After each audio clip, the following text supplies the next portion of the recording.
to Burlington Humane, the podcast of the Burlington Humane Society, Ontario's premier no-kill shelter. My society. My society. Burlington Humane is my society. Hello everyone, and welcome to Burlington Humane, the podcast of the Burlington Humane Society. My name is Doug, and I'm coming to you from beautiful Burlington, Ontario, Canada.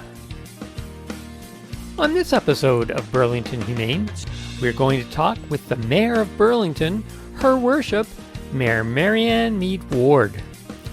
We'll hear about what it means to run a fear-free vet clinic with Dr. Mac of Mac Animal Clinic. And we'll learn all about the latest news and events. So stay with us for this and much more on Burlington Humane.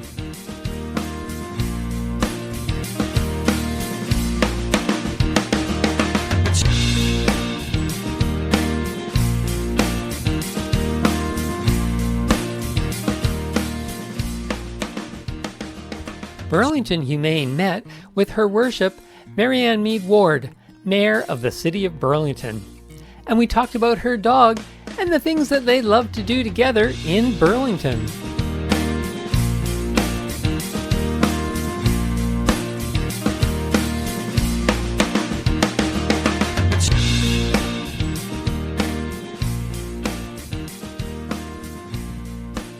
I'm here with the Mayor of Burlington, Mayor Marianne Meed Ward. Welcome, Marianne, to Burlington Humane. I'm so excited to be talking with you today, and I am dialing in from home. My dog Boston is gently sleeping beside me, but if we get a delivery, you will hear him as well as me today. Excellent, wonderful, and you're a good friend of Burlington Humane. So wonderful to have you with us. Very much. You do incredible work in our community, so a huge fan. Thanks for having me on the show. Excellent. And your pet's name is? Boston. He is a Wheaton Terrier, about 9 years old. Wow. And where did you get Boston?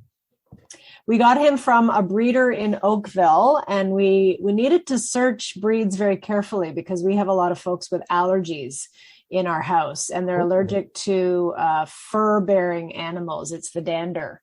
And so Boston is what we refer to as a hair dog. His hair grows, so we have to get his hair trimmed. But that allows us to have a dog with 4 out of 5 of us here in the house that suffer from allergies. So that was, there's only a few breeds that are like that, and the Wheaton Terrier is one of them. So that's how we settled on Boston and the breed. Wow. And so rather than fur, they have hair. They have hair that grows. So he looks like a completely different dog when he's shorn and when his hair grows out. So when there was one very memorable occasion when my husband was walking the dog in Spencer Smith Park and his hair was all grown out. And a little girl, she must have been 3 or 4 years old, was walking in the park with her dad. And as they passed by, my husband heard the girl ask her dad, "Why is that man walking a little teddy bear?" He does look like a little bear. He's the cutest thing, but he's got terrier in him. But when he's shorn, he looks like a completely different dog. Still cute as anything, but people almost don't recognize him. When we've gone out to walk the dog, they'll ask if we got a new dog. So it's quite a transformation. How fun. And because he's a Wheaton Terrier, he has a very specific look. He does. He's got a short tail. He looks a little bit like a poodle. So people like if there's different types of poodles, he'll look like a little bit, but the tail is the key. We got him primarily again because of the allergies. We went with that breed, and he was good with kids. We got him when our kids were in public school. They're all grown up now, but there were 3. We have 3 kids, and so he was good with kids and good energy, and we thought that was a good fit for our family situation. Fun. Now, as Mayor of Burlington, you're awfully busy. How do you find the time to care for a pet, especially a dog, which is very labor intensive? Well, we got him early in my second term. So we've had him for about 9 years. And so it was a full family effort, right? He had lots of attention with 2 adults, 3 kids, lots of walks, lots of running around. We love doing hikes as a family. So he had no shortage of activity. But now he's getting older. He's slowing down a little, which is just fine for us because there's two fewer of us. 2 of my kids are off working or at school. So there's just 3 of us here. But, we take our dog out regularly to walk, and it's a great opportunity for us to, especially since the pandemic, when we're all at home sitting in front of our computers for hours and hours in a day, we all look forward, not just the dog. My husband and I look forward to getting out and walking the dog at the end of that workday. And, having a good long walk with him to get fresh air, to be outside, to get some exercise, to get, to stand and walk. It's really been a lifesaver. So it's not a chore for us. It's actually built right into our mental health routine, if you will, our physical exercise routine. Good for you. And I guess Boston must love that, to go walk. Oh, he loves it. Pack. He does. And the colder, the better. So he likes, the Wheaton breed is from, across the sea, right? It's related to the Irish Terrier, and he loves cold and damp. Snow, cold and damp are his favorite seasons. So he loves dragging us out to walk in the rain, which is kind of cool. It's very moody, and, it's actually kind of neat, but he loves that the most. He goes only for really short walks in the hot weather. He can't handle it. So some of those heat waves we had in the summer, we could only take him, early in the morning or late at night. It was just too much for him during the day. So fall and winter this is his favorite time. Oh, and he must love walking down near the lake. Oh, that's his favorite thing. He loves going in the lake,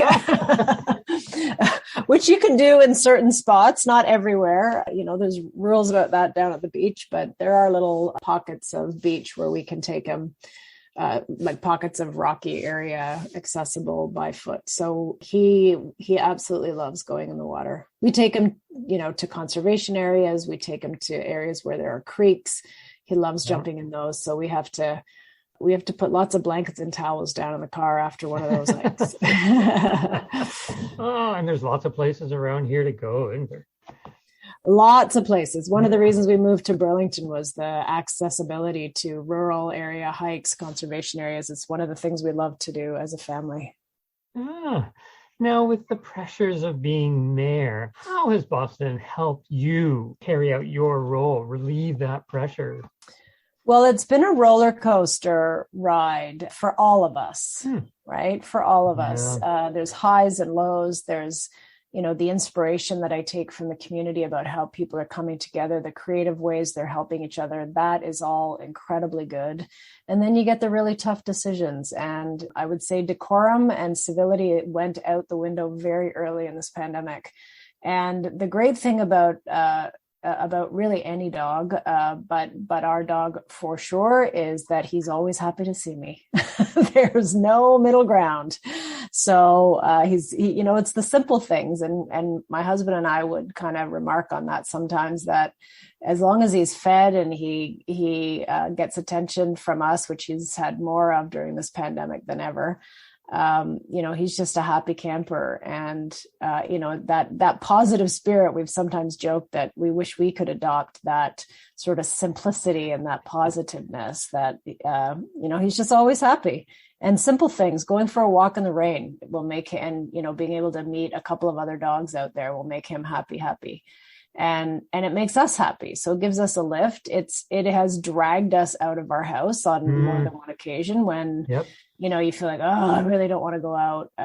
And you have to. And so he gets us out and moving, and you always feel better mentally, physically, emotionally, when you take a break from your screen and take a break from what, your day-to-day responsibilities and everything that is on your plate. And it's not just work, it's personal responsibilities. We all have them. Those balancing acts have always been hard for everybody for different reasons. And It's just great to kind of put it all on pause for a brief period of respite. And, we wouldn't have that kind of incentive outside of having Boston with us.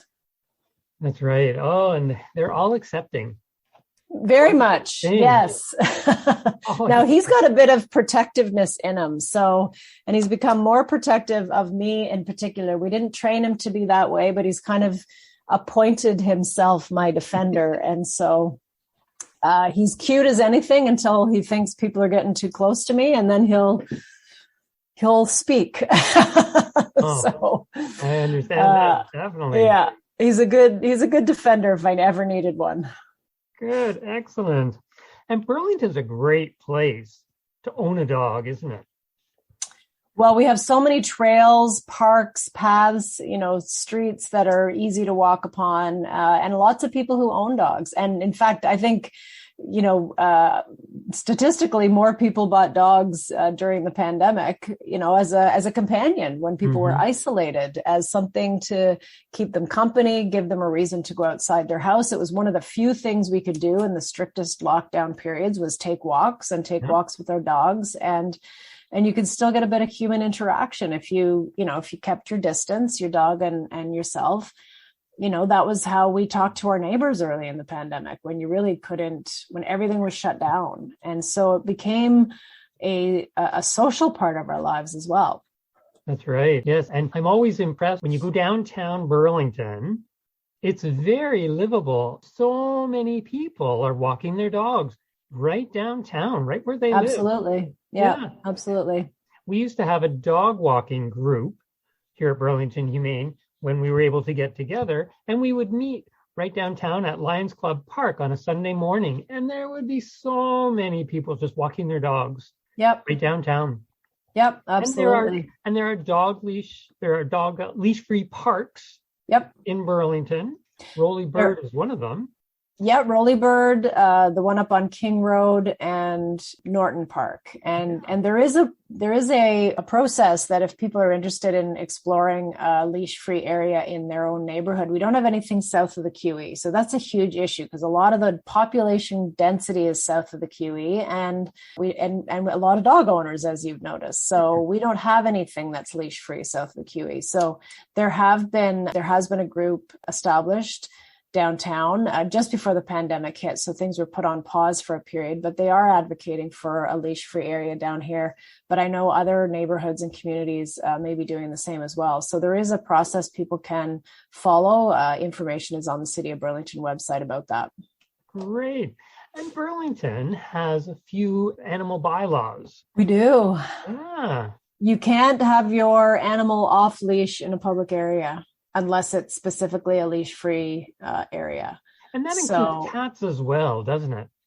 It does include cats. Cats are even less predictable and trainable than dogs and much more attractive to other animals like coyotes. And so yes. There is, if you have your cat or dog off leash in a public space, so a public park that isn't leash free, you are looking at a potential $305 ticket.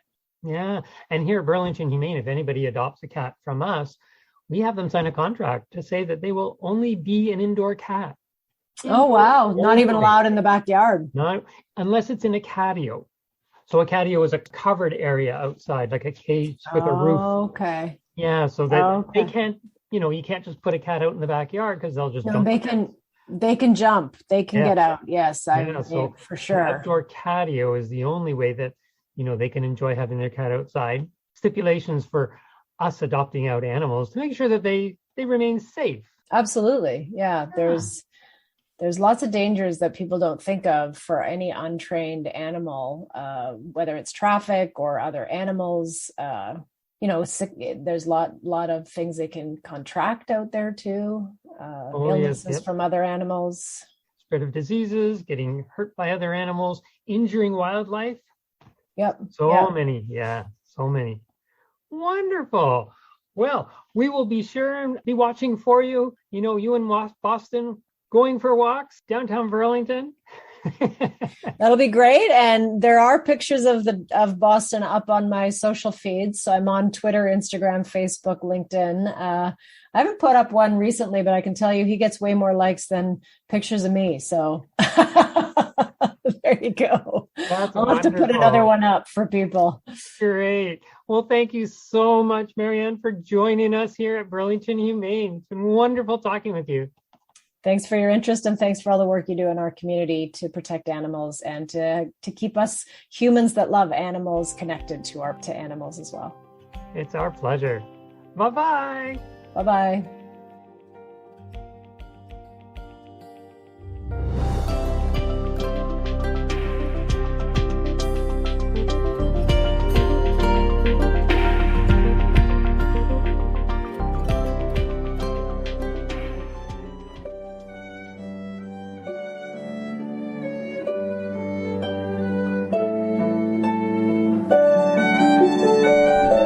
Burlington Humane would love to help you celebrate your special day.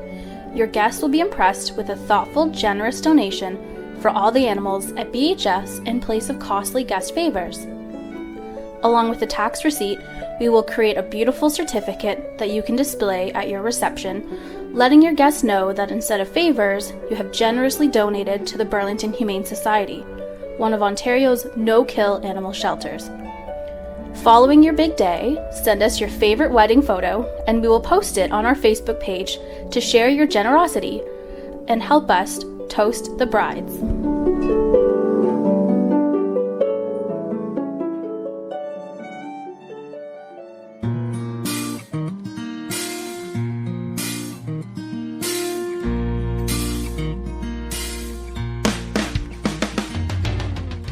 Mac Animal Clinic in Oakville, Ontario is a fear-free clinic. I talked with owner and chief veterinarian Dr. Chung Yeen Mac about what it means to be a fear-free clinic.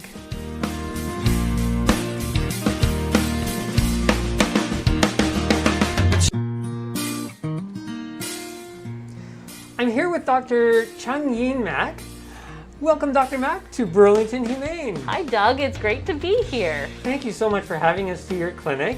You're at Mac Animal Clinic in Oakville, and your clinic is a fear-free veterinary clinic. What does that mean? So, what the entire basis behind the fear-free medicine is, what we're trying to do is take care of not only our pets' medical needs, but also their emotional needs as well. So when when an animal comes into the vets, if they're super stressed, it's really hard to diagnose. Their heart rate's elevated, they're panting, they're more agitated. Sometimes if they're super nervous, if we can't look in their eyes or take their temperature, it can be quite hard and it can be stressful. So what Fear Free does, and this is a program that has been invented by the world's best anesthesiologists, the best behaviorists, best dog trainers, and they've done all of the studies to say, how can we help our patients be more comfortable in the veterinary setting? Interesting, yeah. And so there's a few different things that we do. So our medical records, in addition to what a normal veterinarian would do, we have a couple of things that have to be in our medical records. So one is a patient emotional medical record. So every time we see a patient, we will score how nervous they are. So it's called the fear, anxiety, and stress scale. And it's a 1 to 5. And we'll look at that scale and we'll say, okay, this patient was a 2, and then we fed it treats, and then its fear and anxiety and stress decreased to a 1 or a 0. And previously, veterinary clinics didn't have that? That wasn't that's not a normal, it's not a previously normal parameter. Okay. Whereas for us, it is something that we always note, but we also record it. And it's a requirement, as one of the things that you need to do to keep our fear-free practice certification. Oh, so it's a certification that you need to continually monitor and... Yep, so it's something that we have to upkeep. So, for example, right now I'm on medical records, so it's the fear-free, the anxiety scale. Yep. But also, we know that pain certainly is going to increase fear, anxiety, and stress. Yes, yeah. So all of our patients are pain scored when they come in as well. We use the Glasgow pain score. So that's been developed by the Glasgow University. And we score each patient based on facial expression, movement. And then when we look at those numbers, we can almost measure whether a patient is in pain, whether their pain is decreasing. And it just gives us a slightly more quantitative way of measuring our patient's well-being as well. Okay, so you look at fear, you look at pain, you look at emotion. Yep. Anything else? So those are the three biggest changes. And then the rest of it is just implementation of how we actually perform this. So our entire team are all level 3 fear-free certified. So there are 3 main levels. So you have your basic program, then you do the advanced 1, advanced 2, and we have all gone up to advanced 3. So you're trained on how to work with animals in... So the way the training is basically to recognize the signs of fear, anxiety, and stress and alleviate them. Okay. And that starts from the first phone call. So when our clients call and they say, okay, I'd like to bring my puppy in, or I'd like to bring my dog in, we'll ask, does your pet have anything at the vet that we know makes them nervous? Is it the scale? Is it getting lifted up on the table? Do they really not like having their temperature taken? And we write these things all down. And so we have to take a temperature at some point. Yeah. But that way we can mitigate. We know what exactly, if your pet doesn't like a specific thing, we make sure we note it and we try and adjust to make it as less stressful as possible. Okay. So we always have treats in our pockets. We always have, we have a fountain that's always continuous, calming, constant sound that can be quite soothing. Okay. We have the calming pheromones all over the clinic. So pheromone therapy is a very big part of the fear-free process. Yes. So pheromones are messages it's a scent that animals release, and it sends a message to another animal. We have focused in on the sending calming messages to our patients by putting either diffusers around the clinic. All of our cats, when they come in, all of our patients' bedding is all sprayed with either the dog calming pheromone or the cat calming pheromone. Right, yeah. And then an extremely nervous patient would also get a bandana with the pheromones as well. Okay, yeah. Right? Because the dogs and the patients will come here, and if they're scared, they will give off fear pheromones. And so they've left messages saying, hey guys, I was scared here. And the next patient would pick up on that. Oh, I never thought of that. Yeah. So, that's a big part of it is making sure our cleaning products are not strongly scented, because patients don't like perfume and a lot of, a lot of scents.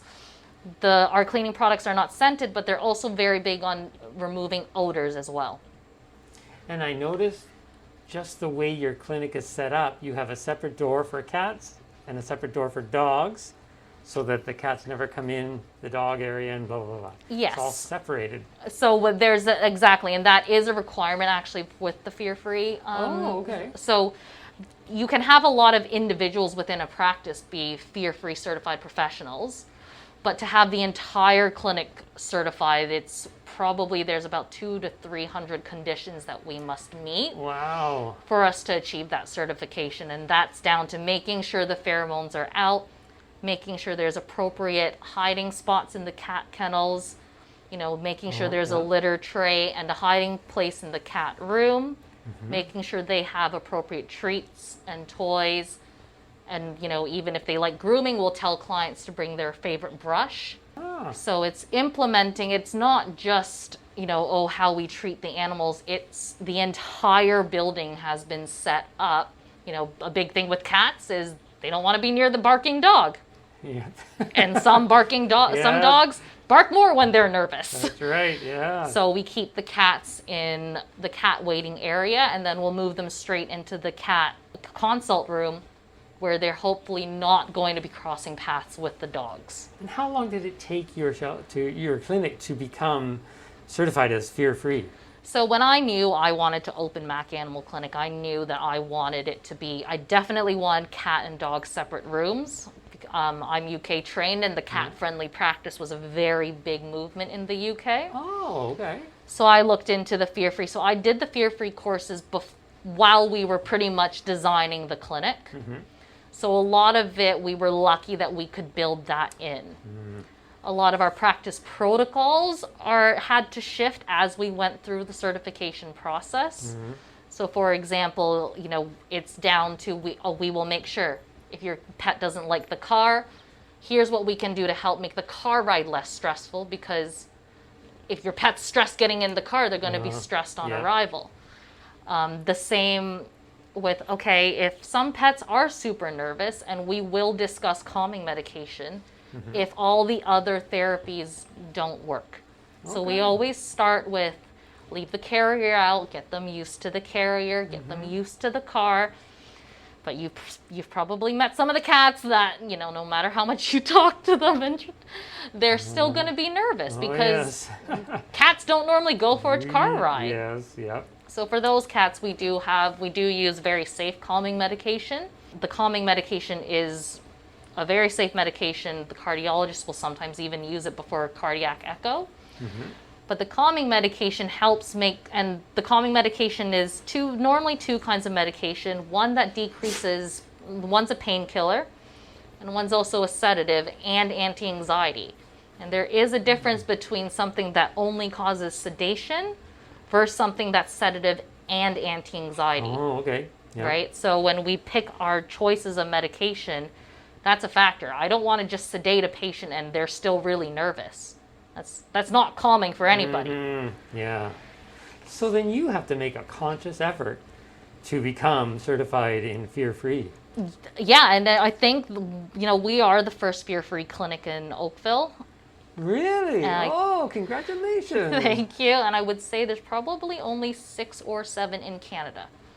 Is that all? So there's not a lot. So, and the reason for that is because the entire practice has to change. Yeah, that's right. As you say, you were lucky that you were able to design your clinic while you were doing fear-free, but somebody who is already in an established clinic, they'd have to make a lot of changes then to become certified. Yeah, it's a lot of changes, and the program is really great at helping you come up with solutions. They're here to help us because they're here to help change the veterinary profession and how we handle our patients, because that, you know, it's all about progressive medicine. Medicine's come a really long way. It's the same with humans and mental health. That's moving into the clinic now, because if the patients are happier, they're easier to handle, but they're also, like, clients get nervous if their pet's also stressed. Oh, yes, definitely. Right? And sometimes they feed off each other, but... Wow. Now, is it growing, the fear-free movement within the veterinary? It's certainly growing. Natalie has just finished technician school. It was taught to her. In vet school, it's an optional free course. Okay. So it is making its way into the curriculum as well, which is super important, right? Because the days of really holding the animal tight and just doing what you need to do, now it's sometimes, do we need to do it right now? Or can we take a step and maybe do it in stages or break it up? Do it a little slower. So our appointment times are a little longer, because some patients need a bit more of an adjustment time. And so we make sure and it's more time for us talking to the clients and explaining, this is how today's visit went. These are some of the things we could try. And a lot of showing people how to do positive reinforcement and desensitization. Okay. Well, that's great. So your clinic is an example to the rest of the veterinary community. That's wonderful. So we're trying to be progressive. Good for you. That's so important. The more you talk about it, it makes sense. It makes so much sense when you hear about it. It absolutely does. Yeah. And, you know, when I was going through some of the certification, it says, make sure you have cat toys in the cat room. And I'm thinking, really? I've never seen a cat play with a toy in an exam room. Like, okay. But, you know, it was mandatory. And so we tried it out. And it is amazing. We will see a 13-year-old cat that is normally very scared at the vet is playing with the catnip mice is eating, they come running for treats, and Wow. it's an entirely different scenario. You see a difference in your patients. We genuinely do. And yes, we will use, for dogs, we will use peanut butter, we will use Cheese Whiz. And some people are like, oh my God, I thought we weren't meant to do that with our pets. And we explain it's kind of like going to grandma's house. We want them to feel like this is a good place. Yeah, it's special Yeah, treat. it's a special treat. So we have some dogs where like before they couldn't even be touched, and now they come in with some calming medication, but they're eating from a licky mat. So licking in itself is comforting to animals.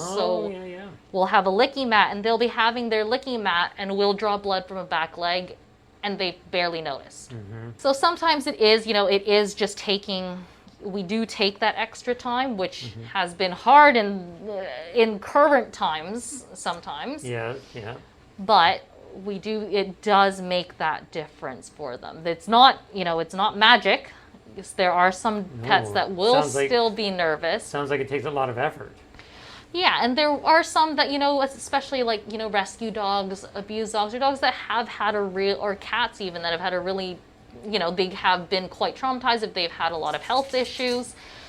We're not going to fix the world, but we're going to be able to look at them and think, okay, rather than maybe we holding you a little bit tighter, we'll either do a little bit at a time, or we'll make sure we give you pain medication. A dog with chronic ear infections, they're going to be very touch sensitive to their ears.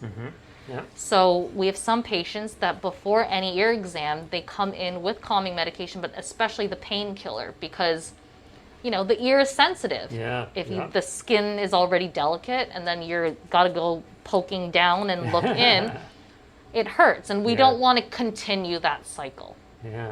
Oh, very good. So interesting. Well, I hope more clinics will follow your example and become a fear-free clinic as well. It's definitely coming. There are a lot more fear-free certified professionals, and it's something that our industry, all of us are here to help the animals, and it's certainly it's where the profession's moving towards. That's great. Well, thank you so much, Dr. Mack, for joining us here at Burlington Humane.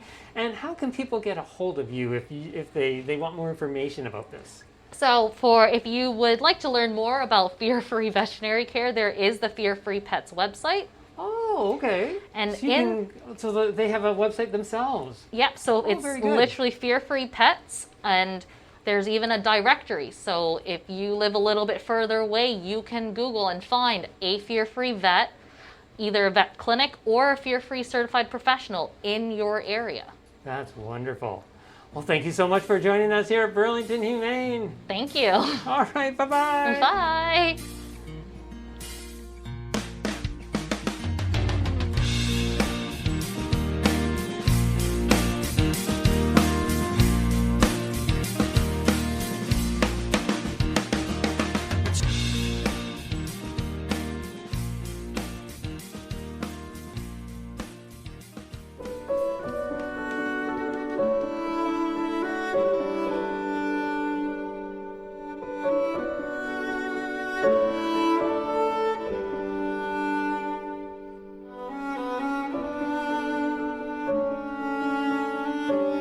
She's there for you when work is stressful.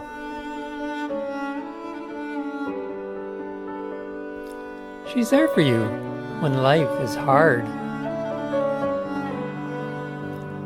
She's there for you when you need a friend. Be there for her. Register for Pet First Aid today. The next course is July 10th.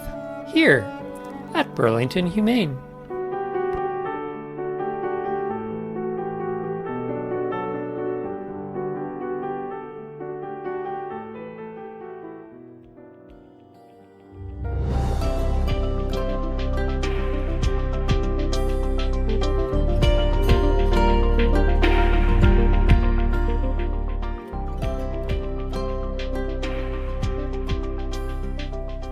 And now it's time for news and events.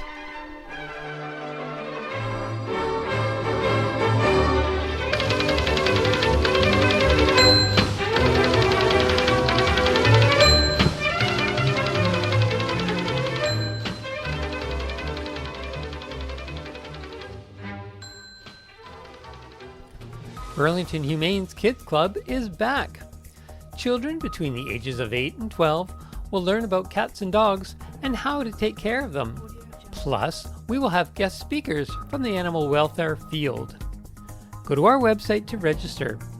Our Summer Kids Club session starts on Thursday, June 23rd. You can register at burlingtonhumane.ca and join Burlington Humane's Kids Club. You will be relieved to know that Burlington Humane now has a mandatory vaccination policy. All volunteers, staff, and guests who will be in the shelter longer than 15 minutes need to be fully vaccinated against COVID-19. You will also need to show your proof of vaccination before entering Burlington Humane. Due to these initiatives, guests, staff, and volunteers can be reassured that they indeed will stay safe while visiting Burlington Humane. Burlington Humane recently helped out with a hoarding situation in which 40 cats were found in a house. Among the animals we helped rescue was a mother cat, Skylar, who came in with a litter of kittens. However, she was so traumatized with her situation, she was overwhelmed by her litter of kittens. She came into Burlington Humane with her fellow feline friend, Jessica. Jessica also had a litter of kittens, but unfortunately, none of the kittens survived. Jessica was quite happy to help Skylar look after her kittens and even assisted with nursing the kittens. With Jessica by her side, Skylar was given a comforting reprieve and was happy to co-parent. We are happy to report that all the kittens are now thriving, and as soon as they are old enough, will be available for adoption. Jessica and Skylar are in a foster home with the kittens and are doing great. Burlington Humane is a non-profit organization, and we rely completely on donations from our generous supporters to continue finding forever homes for our animals. We do not receive any type of government grants from municipal, provincial, or federal governments. If you are able to make a donation to Burlington Humane, it will go a long way to helping our animals. All donations of $20 or more will receive an income tax receipt. You may choose to donate monthly so you can provide continued support to Burlington Humane. You can even leave a legacy by providing a bequest in your will and ensure that your support continues long into the future. All donations are very much appreciated. Thank you from Burlington Humane. Be sure to stay informed about all the animals that are available for adoption. We currently feature daily videos of one of our available animals. We are also doing videos of our available animals in the shelter and in foster care. Be sure to subscribe to our social media pages to watch these videos.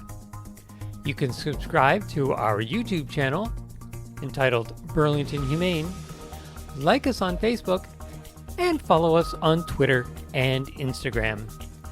Videos of our animals can also be found on our website at www.burlingtonhumane.ca. Stay informed and up to date with Burlington Humane. We have new hours at Burlington Humane. Our hours are now Tuesday through Saturday between 10 a.m. and 5 p.m. Although our front doors are currently locked, receptionists are available to take your phone calls and answer your questions. Are you prepared to help your pet in the event of an accident? What will you do until you can get them to the veterinarians? Burlington Humane is proud to offer Walks and Wags Pet First Aid course. Walks and Wags Pet First Aid are national leaders in pet first aid and have the longest standing pet first aid course in Canada. It has earned the stamp of approval from Animal Wellness, North America's top animal wellness magazine. This hands-on, live practical gives you the skills and confidence to deal with illness and emergencies. The 10-hour course deals with how to prevent injuries, early signs of illness and poisoning, bandaging and splinting techniques, emergency medical conditions, choking, artificial respiration and CPR, and much, much more. Upon successful completion, you'll receive a certificate valid for 3 years. Our next course will be July 10th. Go to our website at www.burlingtonhumane.ca for more information. Pet First Aid. To find the latest information about events, ways to make a donation, the animals that are up for adoption, and much more, visit our website at www.burlingtonhumane.ca. You can also find us on YouTube, Facebook, Twitter, and Instagram. Be sure to stay in touch and up to date with Burlington Humane.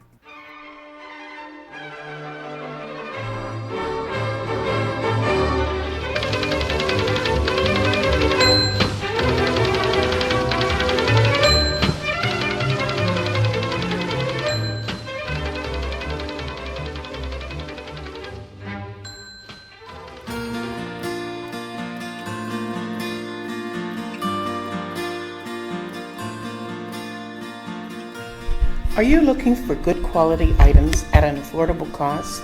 Do you want to purchase to make a difference? Then come to the Loft and the Attic, Burlington Humane Society secondhand stores. We offer gentle use items at unbelievable prices, and 100% of the proceeds goes to helping the animals at the Burlington Humane Society. The Loft is located at the Burlington Humane Society at 740 Griffith Court, and the Attic is located right downtown at 479 John Street. And if you have gentle use items that you would like to donate, we take glass, china, clothes, books, and many other items. Our secondhand stores are run completely by volunteers, which may be another way that you can help. For complete information about the Loft and the Attic, visit our website at www.burlingtonhumane.ca. Come visit us at the Loft and Attic to purchase your secondhand items and make a difference to the animals at Burlington Humane.